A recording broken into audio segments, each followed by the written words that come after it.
आइ हम बात करब सोशल मीडिया और महिला के आजादी। बहुत रास महिला सब सोशल मीडिया पर एलथि, अपन प्रतिभा देखा रहल छथि, अपन नाम बनेलथि, जाहिमे से एकटा हमहूँ छी। लेकिन दुर्भाग्य के बात ई अछि जे बहुत रास महिला अखनो परतंत्र छथि।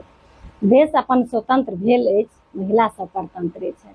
कियाकि जिनका से हम मिलै छी, बात होइए, अखनो बहुत रास एहन महिला छथि जिनका सपोर्ट नहीं भेटै छनि। हुनका सोशल मीडिया पर एतेक आजादी नहीं छनि जे ओ कमेंट कऽ सकै छथि। बहुत रास महिला हमरा एहि तरह के बात कहै छथि, दीदी अहाँके वीडियो तऽ हमरा बहुत नीक लागैए, लेकिन हमरा कमेंट करे के आजादी नहीं अछि। तखन मैसेंजर पर आबि कऽ हमरा सेहो मैसेज करै छथि, तऽ हमरा कहै छथि, अगर भेंटो होइ छै तऽ दीदी अहाँके मैसेंजर पर मैसेज केने रही, तऽ तैँ हम एतऽ नहीं कमेंट करै छी, अहाँके हम मैसेज कऽ दै छी। कहियो जखन बहुत नीक कोनो वीडियो लागि जाइए तऽ सोचियौ जे महिलाके कमेंट करे के आजादी नहीं छै। ओकर बावजूदो सुने में तो आबि जाइए जे आइ काल्हि के महिला, आइ काल्हि के पुतहु एना ओना, लेकिन एहन बात नहीं छै। नहीं, एहन बात नहीं छै। एकटा मतलब हम सब एकटा बदनाम छी खाली महिला, और ई बदनाम के पाछू महिले के हाथ छै। जे मतलब सीनियर महिला छथिन तो जूनियर महिला के बदनाम करे छथिन।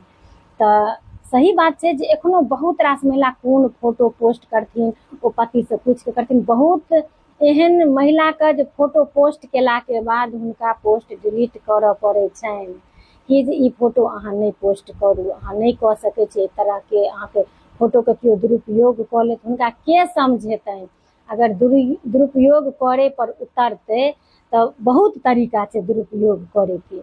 और अगर केओ सोशल मीडिया पर छै, अगर ओकरा केओ दुरुपयोग कऽ देतै, इहो तऽ हम अहाँ सब बुझबे करै छियै जे आइ काल्हि AI के जमाना छै, कखन ककरा से में की भऽ जेतै, तऽ एकर कोनो ठेकान नहीं छै। एकटा अपन व्यक्ति के अपन व्यक्तित्व रहै छै कि लोग पहले हाँ पता कऽ लै छै कि सही छै कि गलत छै। अगर केओ कहिए लेतै तऽ फिर सब आदमी के अपन अपन एकटा, सबके अपन एकटा बुझल रहै छै कि जे हाँ हिनकर ई एहन छथिन कि नहीं छथिन। कियाकि सोशल मीडिया में जखन अहाँ रेगुलर एबै न तऽ अहाँके व्यक्तित्व के बारे में लोक के पता चले जाइ छै।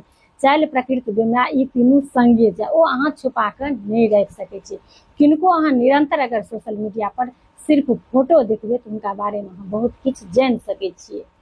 तऽ इएह सब छै। तऽ हमर ई पुरुष वर्ग से अनुरोध अछि, निवेदन अछि जे अहाँ सब सपोर्ट करियौन। और इहो एकटा अछि कि सब एके रंग नहीं छथिन, बहुत रास एहनो पुरुष छथिन, ओकर हम एकटा अलग से वीडियो बनाएब जे बहुत रास एहनो पुरुष छथिन जे बहुत नीक से महिला के सपोर्ट करै छथिन, हुनका अंदर प्रतिभा आनि दै छथिन।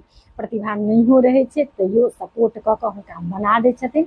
तऽ कोनो भी वीडियो सब लेल नहीं रहै छै, लेकिन ज्यादातर हमसब एहन बात छै जे बहुत रास महिला तऽ आबि गेलहुँ, लेकिन एखनो बहुत रास महिला पाछू छी, बिना सपोर्ट के, बिना से आजादी के। ताहि दुआरे हमर ई अनुरोध है, विशेष कऽ कऽ जखन एकटा हमरा सबके एकटा घर बैसल प्लेटफॉर्म भेटलैए तऽ महिला सबके आजादी दियौ।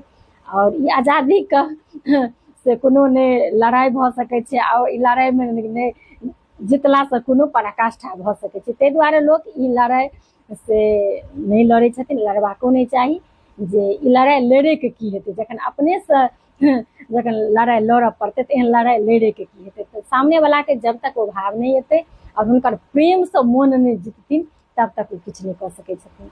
तऽ चलू अहाँ सबके केहन लागल। और एकटा बात जाइत जाइत हम कहब, जे भी कोनो हमर वीडियो रहैए तऽ 100% सच रहैए। हम झूठ फूस कोनो भी चीज सोशल मीडिया पर नहीं आनै छी।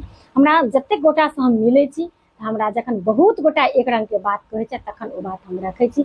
किछु गोटा के लागियो जाइ छै तऽ सच तऽ कनि करवा जरूर होइ छै। लेकिन आबि गेलहुँ हम बहुत रास हम महिला, लेकिन अखनो बहुत रास महिला बिना सपोर्ट के घर में बैसल छी। चलू मिलै छी बहुत जल्दी अगला वीडियो में, ताबत तक सब गोटे के जय सिया राम, जय।